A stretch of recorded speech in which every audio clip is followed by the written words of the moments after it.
tidak dari besaran gigitan ya, tapi memang saat nyamuk tersebut menggigit ya, otomatis virus itu masuk. Besar atau tidaknya itu tidak bisa dijadikan ukuran untuk keparahan atau kita bisa membedakan jenis kelamin karena untuk meneliti jenis dari nyamuk itu sendiri ada tenaga entomolog untuk yang meneliti lebih lanjut lagi untuk ke jenis kelaminnya atau tidak.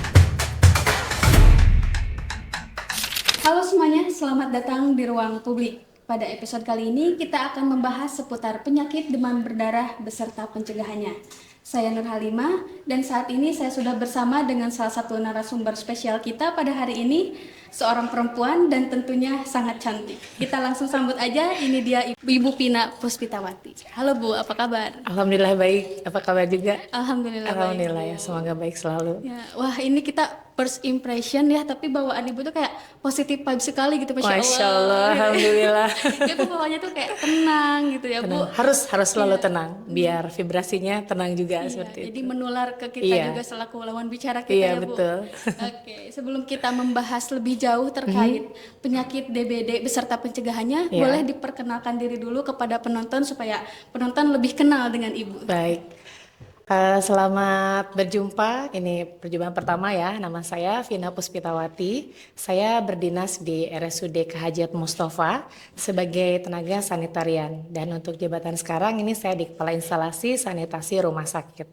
Dan masa kerja saya kurang lebih di 14 tahun ya, karena start pekerjaannya itu di 2011 ya untuk di rumah sakit. Oke, berarti panggilannya Ibu Vina. Boleh, silahkan bebas.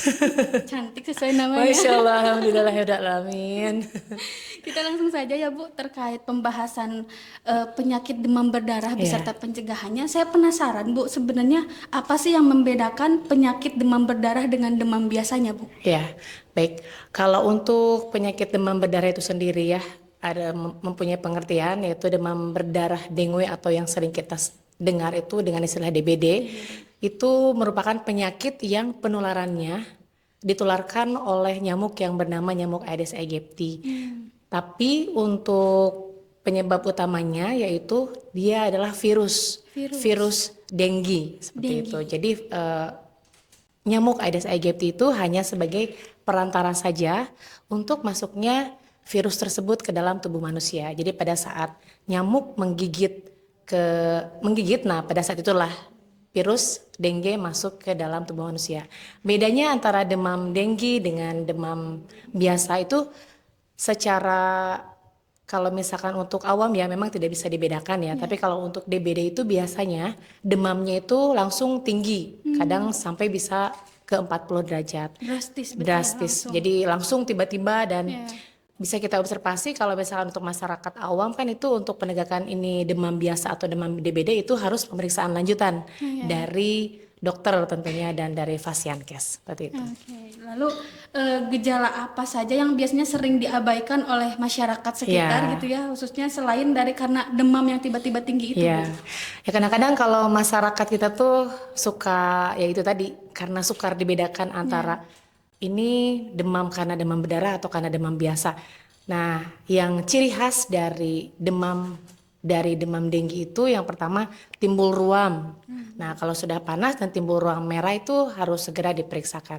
Kadang-kadang ada di beberapa kasus juga, di beberapa orang itu bisa sampai menimbulkan sakit ulu hati, sakit kepala yang sangat kuat gitu. Kayak Jadi vertigo mungkin betul. ya. Jadi kalau vertigo kan dia berputar-putar sakit seluruh badan, ngilu seluruh badan. Nah, itu juga salah satu gejala-gejala yang memang mengarah ke DBD. Tapi terlepas dari itu, tetap saja untuk penegakan diagnosa dari DBD itu sendiri perlu pemeriksaan lanjutan. Gitu. Oke, lalu Bu, biasanya kan nyamuk itu bisa menggigit orang-orang gitu ya. Nah, itu tuh biasanya aktifnya nyamuk si Aedes aegypti ini kapan gitu? Ya, kalau untuk nyamuk Aedes aegypti itu sendiri, dia cenderung aktif di pagi sampai sore hari. Meskipun ada beberapa nyamuk yang memang dia menggigit di malam hari seperti itu. Jadi tempat kesukaannya itu di tempat yang gelap, lembab dan tidak panas. Jadi senangnya tuh di tempat-tempat adem gitu kayak kita aja ya, senangnya ngadem. Nah, jadi hati-hati tuh kalau misalkan tempat kita adem atau lembab. Nah, harus tetap saja diperhatikan karena memang untuk penyebaran atau untuk aktifnya nyamuk Aedes aegypti itu cenderung di pagi sampai sore hari. Oke. Gitu. Tapi benar gak sih Bu, katanya itu kalau nyamuk Aedes aegypti itu sering menggigit orang yang manis. Berarti kalau kita yang toksik itu gak akan terkena penyakit itu ya Enggak. Bu? Nah itu mitos ya, karena memang kalau nyamuk itu sebelum menggigit mereka tuh nggak kenalan terlebih dahulu gitu. Oh ini nih orangnya manis, saya mau gigitinnya, nggak seperti itu. Jadi ya nggak pilih-pilih. Jadi mau dewasa, mau anak-anak, mau dia manis atau pahit sekalipun, ya tetap aja kalau kena gigitan ya kena gigitan gitu. Kalau jadi si nyamuk itu mereka tidak pilih-pilih mana nih yang mau saya gigit, tidak seperti itu. Jadi ya kita harus waspada saja, terutama untuk di pancaroba ya, harus istilahnya tetap menjaga lingkungan tetap bersih lah supaya kita terhindar dari penyakit DBD itu. Seperti itu. Lalu sejauh ini di wilayah Kabupaten Tasikmalaya, terutama di RSUD K. Hajat Mustofa gitu ya, terkait data penyebaran virus DBD ini dari rentang mungkin dari Januari gitu ya sampai sekarang di tahun 2025 ini bagaimana Bu datanya? Kalau untuk penyebaran DBD ya, karena kita memang sifatnya kalau rumah sakit itu tuh beda dengan pasien cash sebelum di rumah sakit ya, karena ini sifatnya rujukan, jadi kita hanya menerima rujukan saja dari pasien cash tingkat pertama. Jadi kalau untuk data kita ada tim surveillance epidemiolog. Nah itu data semua sebaran penyakit dan lain itu ada di bagian epidemiologi tersebut.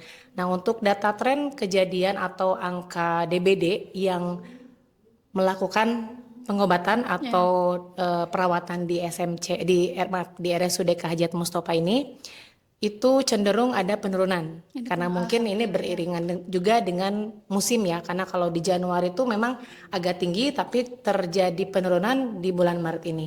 Jadi mungkin itu juga dipengaruhi oleh istilahnya cuaca mungkin ya. Kalau untuk di Januari kan memang cuacanya itu hujan ya, banyak hujan. Jadi banyak genangan-genangan yang memang tidak bisa kita hindari ya, seperti itu. Berarti alhamdulillah sejauh ini menurun ya sejak alhamdulillah Januari. Menurun.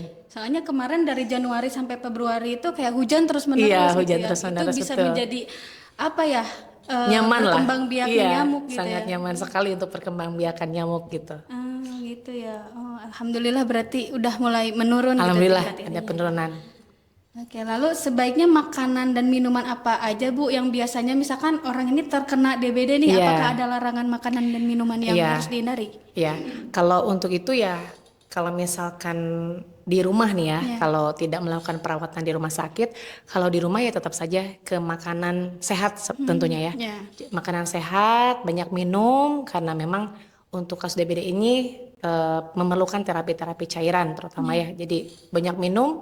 Dan tentunya kalau misalkan gejala berlanjut langsung menghubungi atau langsung berangkat pergi mencari penanganan lanjutan gitu. Nah kalau di rumah sakit kita itu sudah ada tenaga nutrisionis. Jadi tenaga nutrisionis itu untuk menentukan jenis diet apa sih, makanan apa sih yang cocok untuk penyakit DBD itu sendiri. Walaupun tidak spesifik ya, tapi saya tidak menjelaskan lebih jauh lagi untuk ini karena memang ada di profesi nutrisionis untuk pengaturan gizi terutama yang menggunakan layanan di RSUD K. Hajat Mustofa. Oke, jadi untuk informasi lebih lanjutnya mungkin ketika kita terkena penyakit tersebut kita langsung konsultasi dan jangan dibiarkan. Betul, gitu. Termasuk kita konsultasi terkait makanan dan minuman apa yang harus dihindari dan harus banyak dikonsumsi gitu. Iya, betul sekali seperti itu.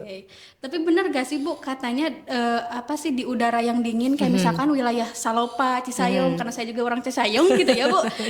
Itu katanya nyamuknya tuh ngegigitnya tuh lebih kuat-kuat, itu benar gak Bu? Ya karena benar sekali, karena tadi yang saya sebutkan tadi di awal ya, karena sifat karakteristik dari nyamuk Aedes aegypti itu dia sukanya di tempat yang tidak panas, cenderung dingin, terus adem ayem kayak kita lah gitu ya. Cocok buat ngaso. Nah itu sangat cocok sekali, makanya kekuatan dari gigitan nyamuknya itu sendiri ya akan lebih kuat dibandingkan dengan daerah-daerah panas. Gitu. Terus katanya juga ada yang bilang kalau misalnya ngegigitnya itu gede banget berarti itu nyamuknya cowok gitu, kalau kecil berarti itu cewek, itu benar gak Bu? Nah itu mungkin perlu analisa lanjutan ya dari tenaga entomolog mungkin kalau untuk jenis. Ya seperti itu. Jadi kalau untuk jenis sih kayaknya tidak dari besaran gigitan ya, tapi memang saat nyamuk tersebut menggigit ya, otomatis virus itu masuk. Besar atau tidaknya itu tidak bisa dijadikan ukuran untuk keparahan atau kita bisa membedakan jenis kelamin, karena untuk meneliti jenis dari nyamuk itu sendiri ada tenaga entomolog untuk yang meneliti lebih lanjut lagi untuk ke jenis kelaminnya atau seperti apa, saya kurang tahu ya kalau masalah itu. Terkait anatomi Iya, dari si nyamuknya iya itu betul, ya. iya. Paling hanya bisa mengenali dari tanda-tandanya aja sih. Ini nyamuk Aedes aegypti, oh ini bukan gitu. Dari Seperti jenis itu. nyamuknya aja Iya, ya, bukan dari jenis kelaminnya. bukan. Jadi kita kan ada nyamuk tuh nggak ada beberapa macam ya. Nah, kalau Aedes aegypti itu dia mempunyai beberapa beberapa tanda yang sangat khas gitu ya, ciri khasnya itu. Jadi dia tuh nyamuknya kecil, ukurannya kecil, dan dari tubuhnya mereka tuh jenis nyamuk Aedes aegypti itu mempunyai warna putih di punggungnya. Jadi Punggung dia di sayap horizontal ya. Kalau di kaki dia garisnya garis vertikal. Kalau misalkan di masyarakat awam sih lebih disebutnya ini ya, kalau saya kan kayak yang belang gitu. Kalau nyamuk belang gitu, nah itu bisa dipastikan ya nyamuk Aedes aegypti. Jadi salur-salur gitulah, blaster gitu. Blasteran. Blasteran ya. Blasteran. Seperti itu. Lalu biasanya jentik-jentik nyamuk itu selain karena musim hujan kan biasanya di genangan-genangan Iya. gitu ya, genangan. Genangan ya, bukan kenangan Iya, ya. kenangan itu beda lagi, Bu. Beda lagi. Ya, dalam genangan-genangan ya, dalam itu. Nah, selain karena genangan itu, misalkan ketika musim panas nih, biasanya nyamuk tuh bersembunyi di mana gitu? Apakah di rumah, misalkan di WC yang emang itunya jarang dikuras atau gimana, Bu? Nah, kalau untuk di musim panas ya pasti otomatis ya si nyamuk tersebut nyari yang lebih adem, lebih nyaman. Nah, kalau di rumah, tempat-tempat hinggap nyamuk dewasa itu di tempat yang benda-benda tergantung, yang menggantung. Contoh misal ada baju kotor yang menggantung. Nah, jadi buat masyarakat yang punya kebiasaan nih menggantung baju bekas atau baju kotor digantungin, nah itu kita hindari karena memang itu tempat yang nyaman untuk hinggapnya nyamuk dewasa. Dan untuk jentik, kalau untuk jentik biasanya dia nyamannya di bak-bak ya, terbuka. Bak terbuka dan air yang bersih. Air Jadi bersih tuh ya, tidak suka air yang keruh atau kotor gitu. Jadi cenderung lebih ya tadi, jadi eksklusif ya. Kalau Aedes aegypti itu VIP ya. iya VIP. Jadi kalau Penyakitnya juga VIP. betul. Jadi kalau misalkan kita tidak bisa menjaga kebersihan ya otomatis bakal sangat ini sekali ya untuk penyebaran di rumah tentunya seperti itu. Berarti nyamuk Aedes aegypti ini terbilang nyamuk yang emang suka kebersihan gitu Betul, ya. jadi sukanya dia tuh jadi bukan suka kebersihan, tapi memang sukanya itu contoh di genangan air, tampungan-tampungan air, nah airnya itu yang bersih gitu. Yang ngegenang, yang menggenang, didiamkan betul, gitu. yang diam dan tidak bergerak. Jadi kalau misalkan airnya itu statis, contoh misal di kita kan masyarakat tuh banyak ya di tampungan-tampungan, misal contoh yang memelihara burung ya. Kalau burung itu kan ada tempat air minum, tampungan air minum itu. Nah itu sudah seharusnya dibersihkan secara berkala, karena memang itu hal-hal yang memang ini mah nanti juga buat minum si burung atau si hewan peliharaannya. Nah itu kalau tidak terkontrol, kalau 2-3 hari tidak tersentuh, nah itu dipastikan akan menjadi perindukan nyamuknya itu sendiri. Seperti itu. Saya penasaran Bu terkait tadi yang katanya baju-baju yang disimpan gitu ya. Nah kalau saya kan kalau di kamar tuh punya hanger baju yang emang gak tertutup gitu ya Bu. Nah tapi itu tuh baju-baju bersih gitu, tapi digantung biar kalau udah beresnya nyetrika kita gak repot lagi buat nyetrika ulang. Nah itu bisa jadi sarang nyamuk juga apa enggak ya Bu? Bisa jadi sarang nyamuk juga, karena memang kita kan tidak bisa membedakan ya antara si nyamuk itu sukanya baju-baju kotor atau baju-baju tidak, tapi dia sukanya untuk benda-benda yang memang menggantung seperti kelambu aja itu bisa jadi bisa jadi tempat hinggapnya nyamuk seperti itu. Jadi dihalang itu benar-benar supaya kita gak kena, tapi di kelambunya Iya, malahan jadi otomatis kalau misalkan si kelambunya kotor atau banyak debu, nah itu bisa jadi tempat hinggap yang nyaman gitu buat si nyamuk itu sendiri. Oke. Lalu untuk pengurasan bak mandi gitu ya, misalkan di WC kan itu WC itu identik dengan gimana ya, banyaknya air-air yang menggenang Iya, gitu ya. iya, Kalau bak mandi minimalnya tuh dikuras berapa kali dalam seminggu atau iya. bagaimana, Bu? Siap. Kalau secara aturan yang mutlak sih tidak Iya. ini ya, tapi memang kita bisa diaplikasikan di masyarakat itu ya lebih sering tuh lebih baik karena memang kalau menurut pengalaman saya nih ya di rumah setelah 3 atau 4 hari tidak dibersihkan itu si air itu cenderung sudah ada apa namanya kotor gitu ya. Iya. Hanya minimal itu seminggu sekali itu harus dibersihkan. Minimal seminggu sekali. Seminggu Iya, sekali. apalagi untuk bak-bak yang memang kan kalau sekarang kebanyakan tuh yang menggunakan ember ya. Iya. Nah, kalau misalkan ember sih lebih sering lebih baik juga seperti itu. Oke. Jangan Lalu, sampai membiarkan eh, tampungan ya. tersebut tidak terpelihara dalam jangka waktu lebih dari 1 minggu. Gitu. Tapi ngelihat masyarakat di sini gitu ya, apalagi yang dekat dengan RSUD KJ Tasikmalaya gitu ya Bu, seberapa aware sih masyarakatnya gitu terkait pencegahan penyakit DBD ini? Ya, kalau untuk mengukur kepedulian atau misal ini kita nggak tahu ya kepeduliannya seperti apa, tapi yang pasti sebagai upaya nyata, upaya apa ya, langkah nyata dari kita petugas di rumah sakit ya, terutama saya yang tugasnya itu memastikan lingkungan rumah sakit itu tetap bersih, nyaman, dan aman digunakan untuk layanan rumah sakit. Jadi kita ada program edukasi, edukasi terhadap penunggu pasien atau pengunjung layanan rumah sakit kita. Jadi secara berkala dari tim PKRS itu diadakan seperti penyuluhan.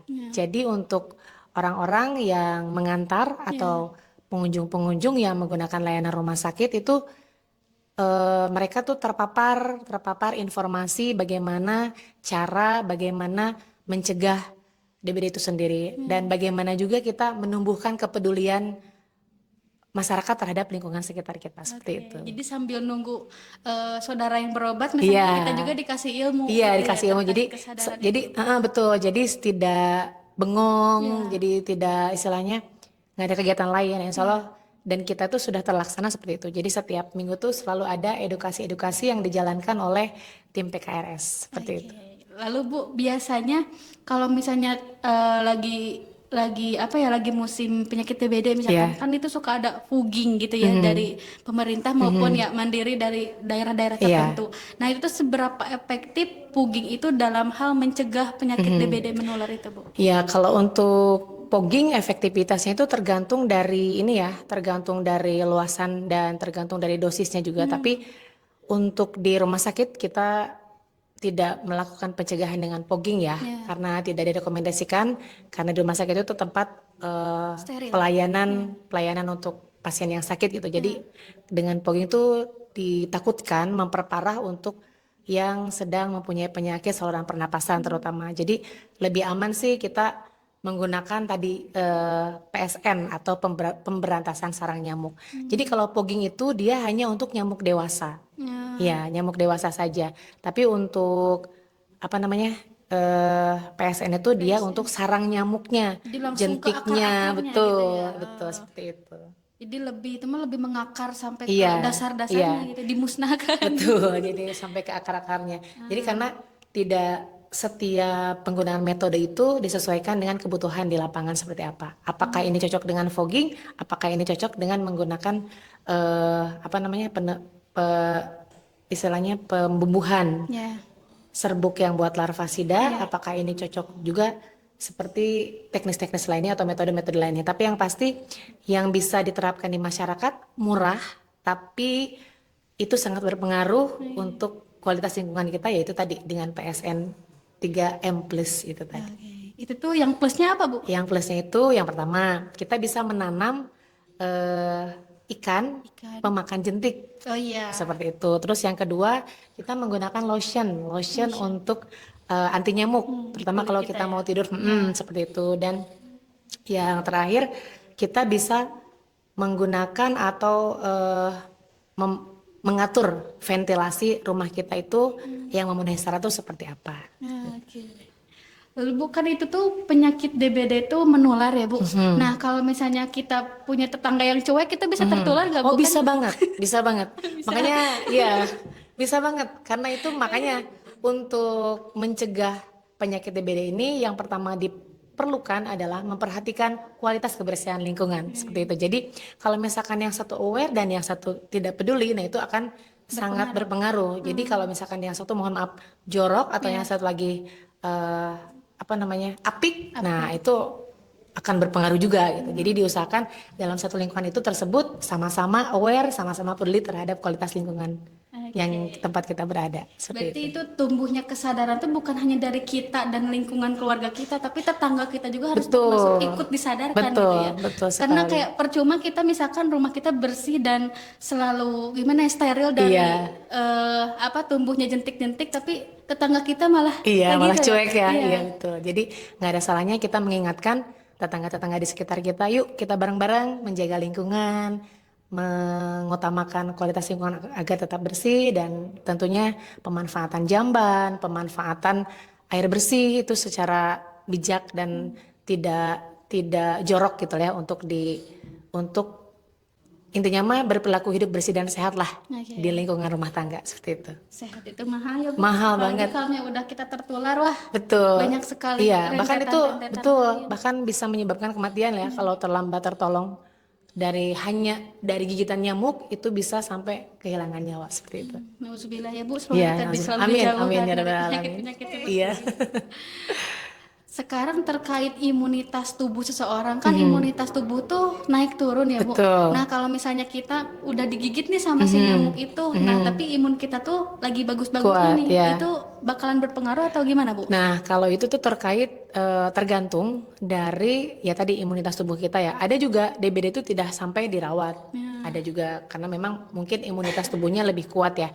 Nah itu tadi untuk menjaga imunitas kita tetap kuat, banyak minum, makan makanan yang bergizi, dan tentunya istirahat dan tidur dengan cukup.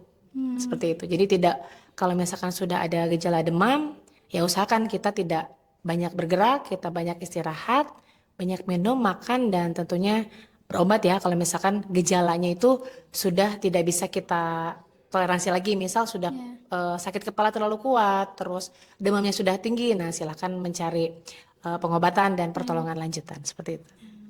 Lalu terkait penggunaan lotion ya, bukan sekarang ini banyak banget merek-merek yang dijual di pasaran terkait nyamuk itu ya, untuk mencegah nyamuk. Nah, apakah ada lotion yang direkomendasikan kayak misalkan lotion yang kandungan ininya harus ini untuk mencegah penyakit itu atau gimana Bu? Kalau misal untuk secara khusus sih saya sendiri nggak tahu ya, yang pasti ada tertera di sana dia efektif untuk lotion anti nyamuk. Nah itu bisa langsung digunakan, tapi lebih diperhatikan juga dari BP POM-nya, dari halal tidaknya seperti itu.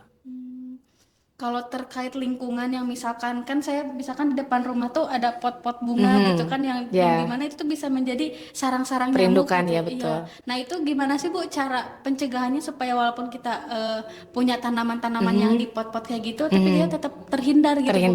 Jadi kan setiap pagi kita memelihara si tumbuhan tersebut. Jadi pastikan tidak ada air menggenang di sekitar tumbuhan tersebut. Jadi kalaupun misalkan si tanaman tersebut dia tidak ada airnya di pot, tapi di sekitarnya ada air genangan untuk penampungan air, nah itu akan si nyamuk tersebut akan nyaman hinggap di pohon tersebut gitu. Jadi untuk tanaman-tanaman hias atau yang sifatnya atau yang disimpan di pot-pot itu ya kita cek aja setiap hari, kita pelihara, kita pastikan tidak ada air yang menggenang di area itu, dan kita pastikan potnya juga kering ya. Jadi tidak ada air yang tertahan di pot tersebut seperti itu. Jadi cukup kenangan aja yang berbekas ya. Cukup kenangan aja. Iya, kalau genangan tuh akan membahayakan. Kalau kenangan tuh bisa kadang diingat, kadang enggak gitu ya. Nostalgia ya Bu. Nostalgia betul. Nostalgia. Lalu terkait ini bukan di masyarakat kabupaten tuh biasanya banyak sekali tanaman-tanaman gitu di mana salah satunya bisa untuk mengobati penyakit-penyakit secara herbal gitu ya. Nah, penggunaan obat-obat herbal menurut Ibu tuh bagaimana sih? Apakah bisa mempengaruhi kondisi imun kita atau bagaimana? Kalau itu sih tergantung kepada keyakinan masing-masing ya. Ada juga tanaman obat keluarga, misal contoh ada kunyit, ada lengkuas yang kayak gitu-gitu yang bisa digunakan untuk misal kunyit katanya karena kandungan kurkumanya bisa menjaga imunitas tubuh. Nah, itu bisa juga sih digunakan sebagai pencegahan.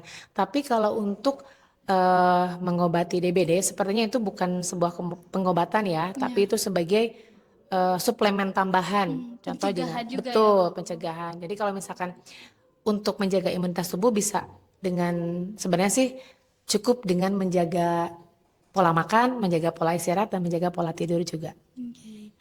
Lalu pemerintah dalam menangani kasus ini ya penyakit DBD ini seberapa krusial gitu pemerintah ikut berkontribusi dan berkolaborasi dengan pihak-pihak rumah sakit Bu dalam menangani ini. Ya, kalau untuk penanganan DBD ini sih kalau yang lebih itu tuh karena di bagian kalau di rumah sakit tuh lebih cenderung ke rujukan ya. Rujukan. Jadi untuk yang mempunyai daerah-daerah binaan itu untuk melaksanakan program-program pencegahan DBD itu yang lebih luas tuh di puskesmas masing-masing ya.